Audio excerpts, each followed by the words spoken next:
Et merci d'être avec nous sur TV5 Monde. 64 minutes, deuxième partie. Bienvenue si vous nous rejoignez. Place à notre débat comme chaque soir. Avec cette question, les vagues de chaleur, les canicules vont-elles se multiplier dans les années à venir en Europe et notamment en France? Le scénario, lui, semble inéluctable. Alors question, comment s'adapter? Faut-il remettre tout à plat et repenser totalement nos villes comme si nous vivions dans un pays du Sud? Pour en parler avec nous, Fanny Petitbon, bonsoir. Vous êtes experte climat, responsable France de l'ONG environnementale 350.org. Et puis face à vous, Antoine Poincaré, spécialiste du risque climatique, cofondateur de 3 degrés, une initiative dédiée au risque climatique et aux façons de s'y préparer. Donc on va voir des choses très concrètes avec vous. Et je signale que vous êtes l'auteur du livre Gérer l'inévitable, repères face à la dérive climatique. C'est sorti aux éditions de l'Aube. Bonsoir. Mais pour débuter ce débat, Fanny Petitbon, je voulais tout d'abord savoir comment vous qualifiez ce nouvel épisode de canicule qui touche donc une partie de l'Europe et notamment la France. La France qui est au cœur, je le rappelle, du dôme de chaleur. On parle de température aujourd'hui 43-44 degrés par endroit. Comment on le qualifie ? C'est encore une fois un événement historique. Mais en fait, le terme d'historique, il commence à devenir galvaudé parce qu'on le ressort. On l'avait déjà sorti il y a 2 semaines avec la première canicule qu'on n'a jamais eue au cours d'un mois de mai. Et ce qu'on voit, c'est qu'on a des vagues de chaleur de plus en plus précoces, de plus en plus longues aussi, et puis de plus en plus intenses, avec des températures qui sont complètement anormales. Ce qu'on voit, c'est que des vagues de chaleur au mois de juin, elles ne sont arrivées qu'à partir des années 2000, 2005. Et on le voit sur les 15 dernières années, il y a eu autant de vagues de chaleur qu'entre 1950 et 2010. Donc il y a vraiment une accélération et c'est une exception qui est devenue la norme et malheureusement on est probablement en train de vivre l'été le plus frais du reste de notre vie. C'est ce que j'allais vous dire, l'exceptionnel devient l'habituel ? Oui, tout à fait. Et c'est le cas en France, c'est le cas en Europe. L'Europe est le continent qui se réchauffe 2 fois plus vite que le reste du monde, de par sa position géographique, mais aussi en raison de la modification de courants atmosphériques. Et puis aussi, en fait, on a perdu beaucoup de puits de carbone ces dernières années. Et les puits de carbone, c'est les forêts. En fait, il y a eu tellement d'incendies, par exemple en 2025, qu'on a perdu 1 million d'hectares de forêt en Europe. Et la forêt, les arbres, c'est ce qui nous permet d'absorber du CO2. C'est ce qui nous permet, en fait, d'absorber une partie de ce que nous émettons. Et malheureusement, en fait, la réalité nous rattrape et les politiques, notamment d'adaptation ou de réduction d'utilisation des énergies fossiles, sont malheureusement à la traîne. Et on va voir dans un instant, effectivement, les solutions qu'il va pouvoir y avoir face à tout ce dérèglement climatique. Antoine Poincaré, juste une petite question par rapport aux températures. Je le disais, elles ont parfois frôlé les 43-44 degrés, plus chaud qu'à la Mecque, qu'à Bangkok en Thaïlande ou encore à New Delhi en Inde.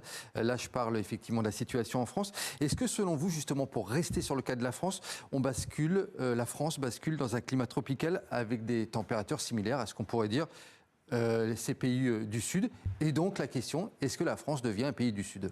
Oui, je pense que la France devient un pays du Sud déjà, sans même parler de ces épisodes extrêmes. Il faut bien avoir en tête que la moyenne de température à Paris l'année dernière, 13,2, c'est à peu près la moyenne de Marseille, de Montpellier, il y a 40 ans.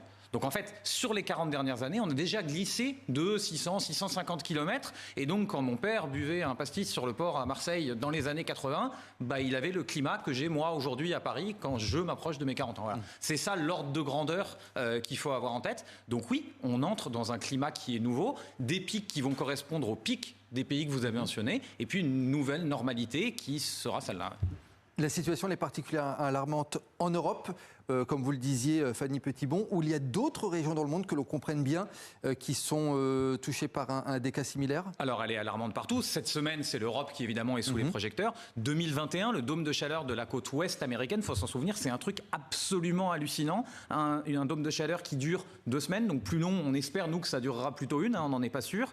Il y a un petit village aux États-Unis qui s'appelle Lytton. À l'époque, le record de température globale canadien, il est de l'ordre de 45, comme nous en France aujourd'hui. Ils vont aller vivre 49. Et en fait, ils vont battre les records de degré en degré, 46, 47, 48, 49. Le dernier jour, Lytton a brûlé. littéralement, les températures étaient telles que la forêt a pris pas loin et a détruit la moitié du village à peu près. Mais donc, il y a eu des pays qui ont vécu des trucs dingues.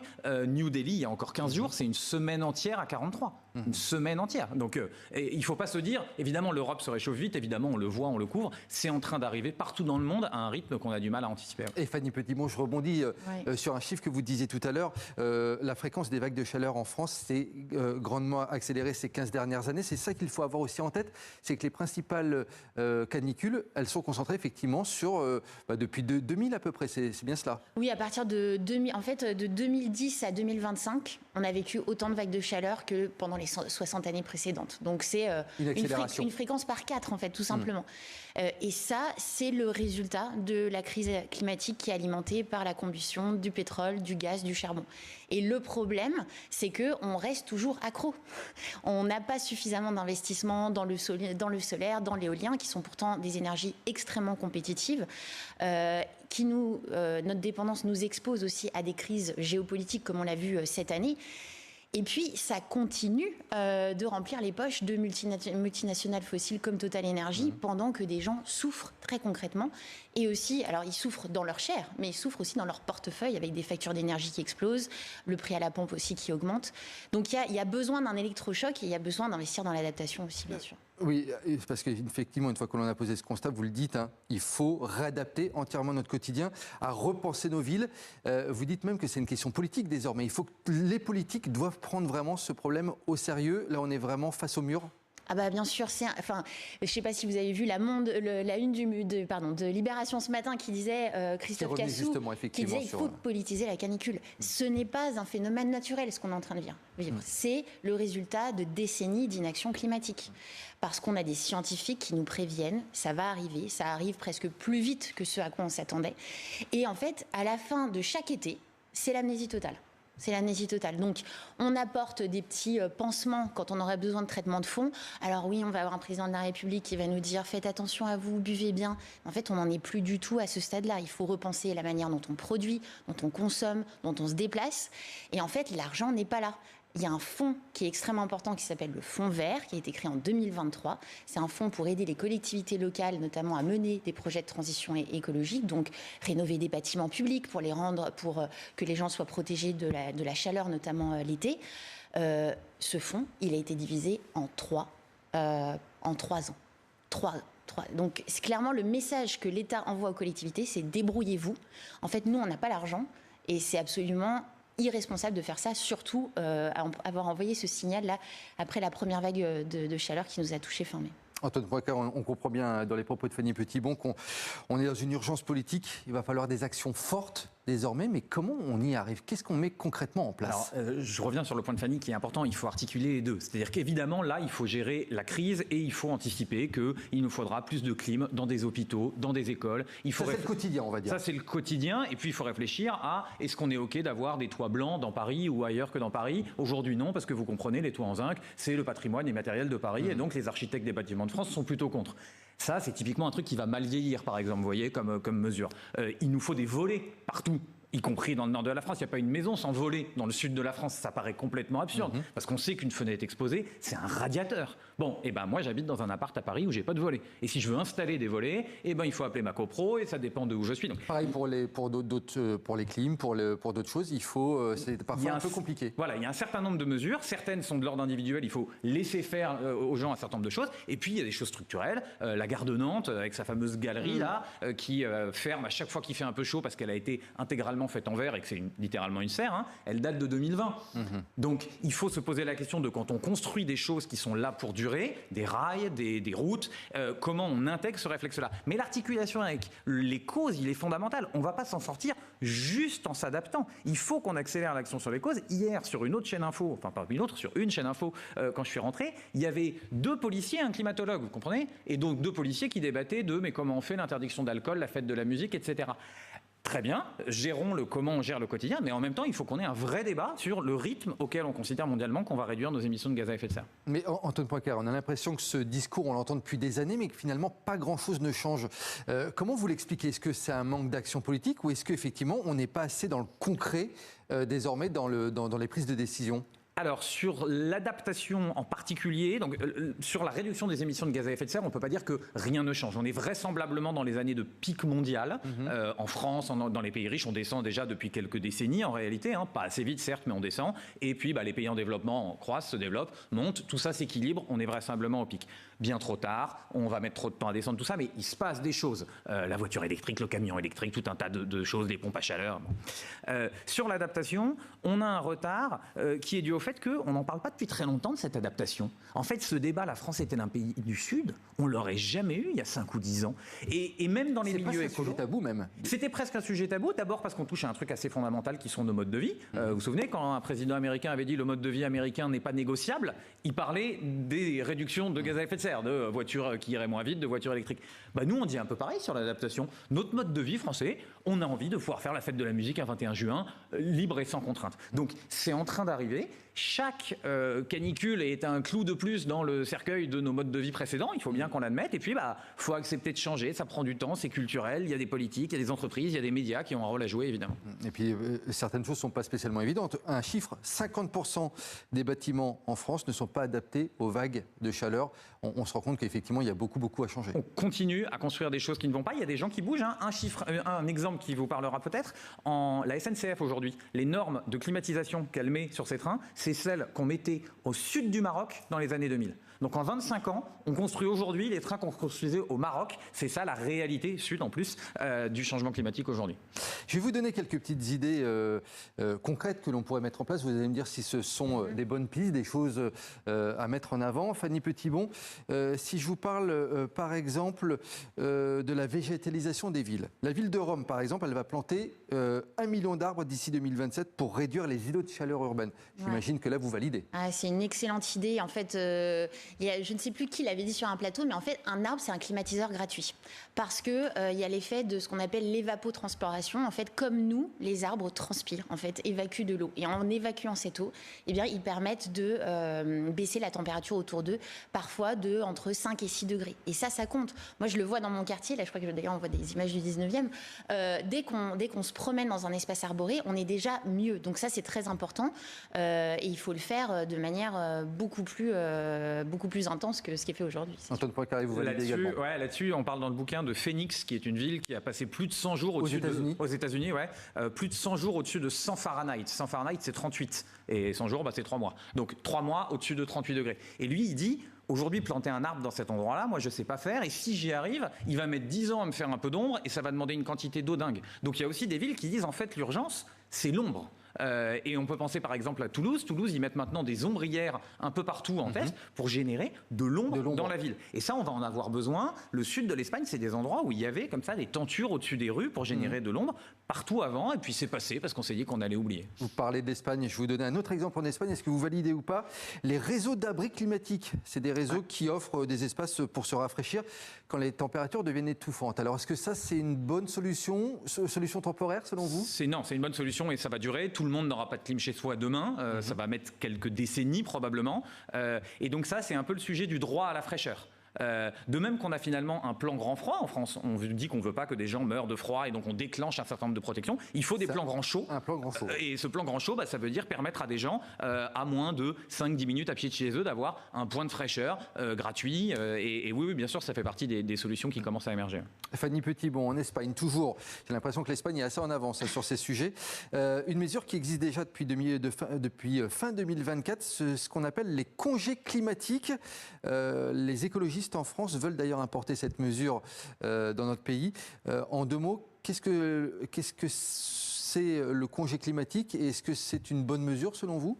C'est un congé qui permet notamment à des personnes qui travaillent dans des milieux extrêmement exposés à la chaleur, donc par exemple travailleurs du bâtiment, travailleurs de la voirie, de pouvoir avoir une espèce de droit de retrait, si vous voulez, pour pouvoir se protéger quand il y a des grosses chaleurs. Mais c'est aussi, ça permet à des parents, c'est notamment dans la proposition des écologistes, dont les enfants ont leur école fermée, en fait, d'avoir un jour de congé pour pouvoir s'occuper de leurs enfants. Donc ça, en fait, c'est aussi une manière de s'adapter et de dire à l'employeur, parce que l'employeur a la responsabilité de protéger ses salariés. Donc il y a tout un tas de congés qui ont été mis en place, on en parlait tout à l'heure, des congés menstruels, le PAX. Le congé climatique, ça paraît une solution importante aussi pour soulager des personnes qui ont parfois peur en fait d'aller au travail pour leur santé. Mais ça a un coût au final. Oui, ça a un coût, mais en fait, on va parler de l'argent qui n'existe pas selon le gouvernement, mais qui pourrait exister. Chez 350, pour nous, ce qui est très important, c'est de faire payer les responsables de cette crise, et notamment les entreprises fossiles qui se sont fait énormément d'argent ces derniers mois. Et justement, Fanny Petit, bon, je rebondis sur les entreprises. Dans ce dossier, il faut que les entreprises, elles aient un rôle, il faut qu'elles redéfinissent certaines normes, certains métiers, et peut-être même investir différemment. Est-ce que les entreprises sont au cœur de ce combat, selon vous ? Alors, elles doivent faire partie de la solution, même si beaucoup d'entre elles font partie du problème. Mais c'est sûr qu'elles ont un rôle à la fois dans adapter les conditions de travail de leurs employés, mais aussi investir dans des secteurs d'avenir. Donc, investir massivement dans les énergies renouvelables plutôt que dans les énergies fossiles.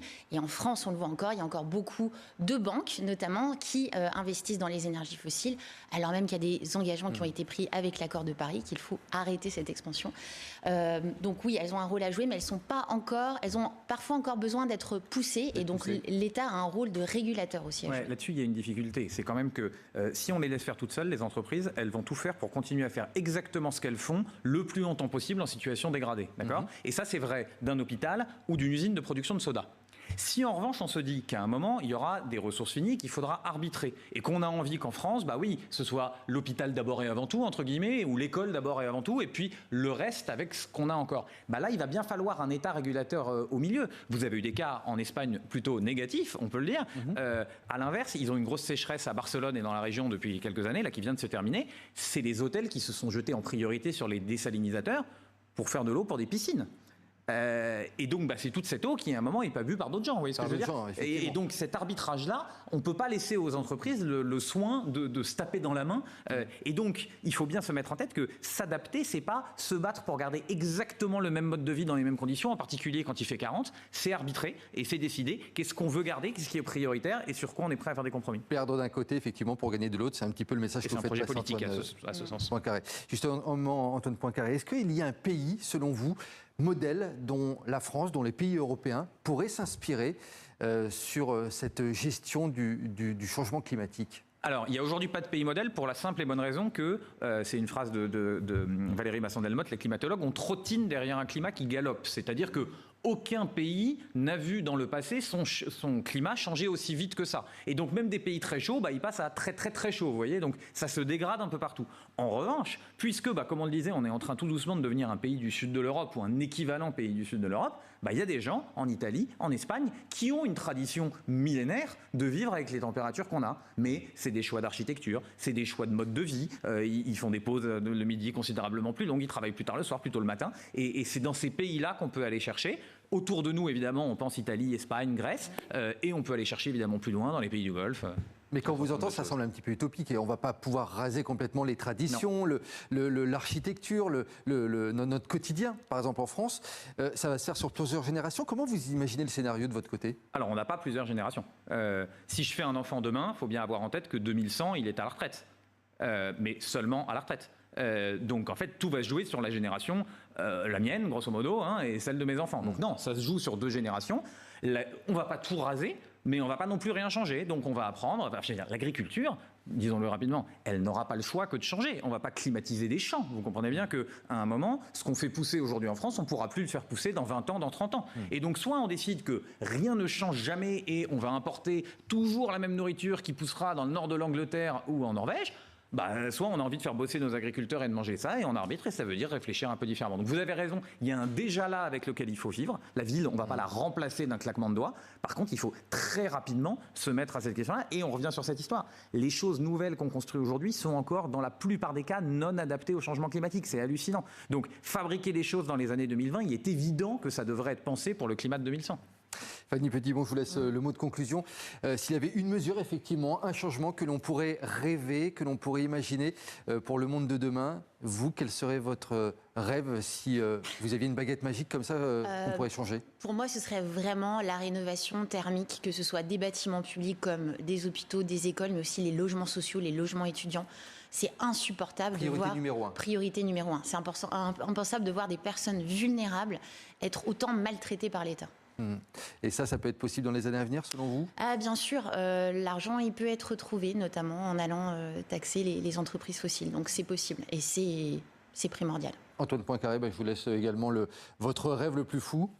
Ça coche beaucoup de cash parce que par ailleurs ça réduit nos émissions de CO2 l'hiver. Moi je pense vraiment qu'on a besoin d'un portage politique très très fort. Et ce parallèle plan grand chaud comme on a un plan grand froid, mais pas ce qu'on fait aujourd'hui, c'est-à-dire pas une conférence de presse pour rappeler des gestes de premier secours, c'est-à-dire un plan avec de l'argent, un plan avec l'ensemble des ministères qui s'y mettent. Je pense qu'on aura besoin de ça et que dans tous les cas on va le vivre. Merci beaucoup à tous les deux d'être venus sur le plateau du débat de 64 minutes. Merci Antoine Poincaré. Merci à vous Fanny Petitbon pour toutes ces solutions concrètes pour notre avenir à tous. Merci à vous.